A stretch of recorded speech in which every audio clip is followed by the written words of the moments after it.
Iyyuu filannoo garaagaraa qaba. Mee ati waan hedduu osoo hojjetuu dandeessu yeroo jalqaba waraanatti makamtu maaliif filannoo kee godhattee waraanatti makamuu dandeesse? Turtiin achi keessatti turte hoo kaampii keessa yeroo leenjiirraa ka'uu yeroo itti makamturraa bifa kamiin waraanatti makamuu dandeesse? Ayyeesh galatooma. Ani kutaa 10 akkuma xumureen gara mana qabsoo seene. Gara mana qabsoo hogguu seenu dammoo ijoollummaadha hogguu san warroonni wotaadarri daandii kanneen irra deddeemu hundinuu hogguu ijaan lallaalloo baay'ee namatti tolanii akkaataa isaanii deemsi isaanii dubbii isaanis baay'ee namatti tolanii achirraa kan ka'e ijoollummaa illee nu keessa jijjirti. Waa'ee siyaasummaa wayim dammoo waa'ee qabsoo kana midhaaksee keessa beekuun alallee deemsa nama kanniini akkaataa kanneen ilaalee gara mana qabsoo seene qabsoo kanatti makama. Waraana kanniin makamee biyya koo eega jedhee nama abdii horatee ture. Achumarraan 2003 irraa gara mana qabsoo seene. Haga seeneen booda dammoo leenjii garaagaraa nuuf kennanii leenjii irratti hirmaadhee fiizikaal fiitnesii qaama garaagaraa goggoo hojjetu achirraas madaalanii filannoo siif kennanii. Filannoo hogguu siif kennanii gara ayyar walladii gara kumaandoo kana gara miilaa giranyaa jedhanii kanneen keessaa filatamee gara kumaandoo seene. Achumarraan filatamee fiizikaal fiitnesii kana midhaaksee hojjedha ijoollummaa kiyyarraa. Hogguu hagan hojjedhee kee biyaansi haala gaarii akkaataa gaarii waan hundaa kiyya ilaalanii garas hagana filataniin booda mana qabsoon seene. Mana qabsoo hogguu seena biyyoota garaagaraa osoo hin taane magaalota garaagaraa irratti hirmaadhe biyya kiyyallee bakka bu'ee waan gaarii hojjetaa akka turetti of beeku. Wanti achi keessatti nama mudatamus waan baay'ee jiraatuu danda'a. Kan hin mudatamnes jira. Kindammoo wanti irra baay'inaan hogguu san agare bara wayyaanee sanii tokko xiqqoo isii karaa amantaatiin wal qabate. Amantaa koo midhaaksee qabadhaan dhaloota kiyyarraa nama baay'ee amantaa koo cichoominaan gadi qabee deemu. Salaata koo midhaaksee salaataa. Wanti na mudataa ture achi keessaa hogguu gara dirqama uumaa mana ergan kanneen dirqama kootii salaata koo addaan kutee waan rabbiin na jechisiisa wayim dammoo waan godhuu danda'u hunda irratti hin godhu jedhee salaata koo salaataa ture.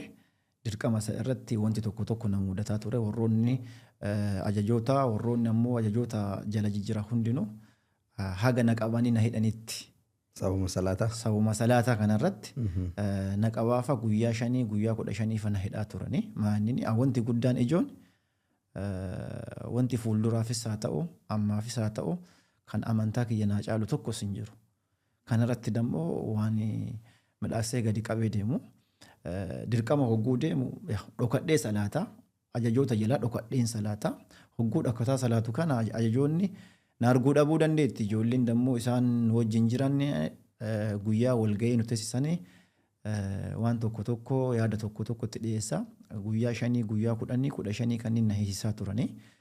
Akkasitti illee ta'eetuma harkaan kennanne hayyee ishii jedhaatuma ni salaata. Osuma salaatu achi keessaa qabsoo san keessaa gara jireenya dhuunfaatitti dabare wanta akkana kunniin nama mudata. Inni akka walii galaatitti qabsaa'uu dandeetta. Wotaadaras ta'uu dandeetta. Gindammoo amantaa kan keetii bu'uun dammoo jireenya kan keetii fi akkaataa itti adeemtu hundas diiguu danda'a waan ta'eef wanta akkanaa kunis osoo jiraate jedhee yaada. Sa'aa kana yeroo kana dammoo sa'aa mootummaa kanaatitti waan gaariitu mul'ata. Warroota ajajoota irras haa ta'u warroota xixiqqoo jala jijjiiran sanniinis haa ta'u warroota isaa irraa waan gaggaarii mul'ata. Amantaa ofii qabatanii ni deemanii akkasitti osoo itti fuufe baay'ee gaarii jedhee fudhadha jedhee yaada. Bareeda hedduu bal'istee nu kaastee akkaataa itti seentee fi akkaataa itti keessa turte illee jechuudha. Gaafii takkitti si gaafadha. Raayyaa ittisa biyyaa yookiin waraana keessa turuu kan keetitti itti gaabbitaa? Ani itti hin gaabbulle. Maaliifi waan baay'ee bareerra. Ijoollummaadhaan seenee waan baay'ee bare wanti bares naaf barumsa wanta ta'es ni jira. Waan barumsa naaf hin taanes ni jira. Gin irra baay'een akka waliigalaatitti itti hin gaabbu jedhee yaada. Maaliif fuulduraaf raayyaa ittisa biyyaa jechuun nama biyya eegu. Nama biyyummaa ofiitiif cichoominaan qabatee deemu. Diina ofirraa fashaleessuuf deemu. Waan ta'eef waan xiqqoo kanneen dammoo keessa amma furamaa jira waan ta'eef keessa akka sirreessaan abdii guddaa qaba jedhee yaada. Kanaafuu ittiin gaabbitu jechuudha. Ittiin gaabbu iyyuu. Waraana ta'uudhaaf xiqqoo onnee gaafataa beektaa. Anamma dhugaa dubbatuudhaaf akka lugnaatitti illee of hin ilaalu. Ammoo waan akkasitti obsee waraana san keessa seenee beela danda'ee dheebuu danda'ee giddaajii waan jedhamu jira. Sana hunda waan baadhu natti hin fakkaatu. Akka munnee kanarratti ati agam ofitti amantaa. Yaa waraana innaa jedhamu jalqabas nuti haarawaa hogguu haarawaa seentu uumaa hin beektu. Hogguu seentee kaate waan baay'ee bartas. Tokkoffaa onnee siif kennisiisa. Lammaffaa dammoo waan bartee hin beekne bartachi keessatti dhukaasaa hogguu dhageettu onnee siif kenna yoo onnee hin qabaannes. Bakka leenjii hennaa deemtu fiizikaal fitnesii ganama subii hojjettaa. Achiin booda dammoo waa'ee gimbaataa jedhanii waa'ee barumsa siif kennantu jira. Sunniin dammoo cimina namaaf kenna. Cimina isa irratti dammoo waan hundaa hogguu baraa dhuftu ijoollummaa sanii fi sodaa sanii illee of keessaa gataa deemuu dandeessa waan ta'eef waan akka waliigalaatti dammoo ni barta. Seennaan waan hundaa bartee onnee kan kee ciminaan deemuu dandeetta jedhee yaada.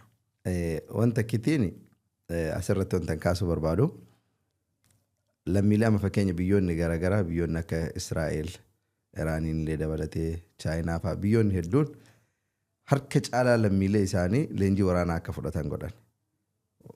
Guutuutti illee jechuu dandeessaa harki caalaa illee ittiin dandeessa. Siigalee lammiileen isaanii hedduun leenjii waraanaa fudhatanii leenji'anii qophaa'anii ta'anii kan hirmaatantu jira kan ammoo yeroo barbaadamanitti dhiyaatantu jira. Osoo amma namni biyya keenya keessatti namni kamiyyuu leenjii waraanaa fudhatee taa'ee ispoortiif illee fayyaa isaatiif illee akkuma teetti muuxannoo hedduullee irraa fudhatuu danda'a. Isa sammee akkamitti ilaalta? Akka gorsaatittuu namaaf maal dhaamta kanaan wal qabate? Akka waliigalaatitti leenjii fudhatuun nama saniifis fayyaadha. Achumarraasis biyya eeguun illee fayyaadha. Maaliif bakka bu'aa hundinuu osoo leenjii fudhatee akka yaada kootiitti hundinuu leenjii illee osoo fudhatanii biyyuma eeguu fi akka waliigalaatitti dammoo hogguu lallaaltu waansa leenjii waan fudhatte sani dirqama biyaansi nama bakka buuftee namni sun dammoo wareegamus danda'a jiraatus dhabuu danda'a biyya kan kee baraaruuf dirqama leenjii fudhattee yoo ta'etti dammoo si fayyadas naan fayyadas inna fakkeenya biyya biraa irraa dammoo fudhatuun waan jiru kun dammoo nuufillee hin hafaa fuulduraafillee akka ta'u abdii guddaa qabna. Anama fakkeenyaaf kan leenjii fudhatuu san hin deeggara. Maaliif almost waggaa takka ji'a jaha obsee osoo leenjii fudhadhe anaafillee fayyaa kiyyaafillee guyyaan si fayyadullee jira waa dhukaasu kanallee osoo barattee hin beekamu beeytaa bakki itti hajamtu jechaadha. Namni dha'ee karaa irratti kuffisuu irraa bartee yoo waraana keessatti illee hirmaattee yoo galtee qe'ellee teettee osoo seerri akkasii jiraatee dhugaa dubbatuuf waan baay'ee bareedaadha. Lammiin kamiyyuu gahumsa qaamaatiin illee gahumsa sammuutiin illee homa kamiin iyyuu osoo leenjii fudhatee baay'ee bareeda.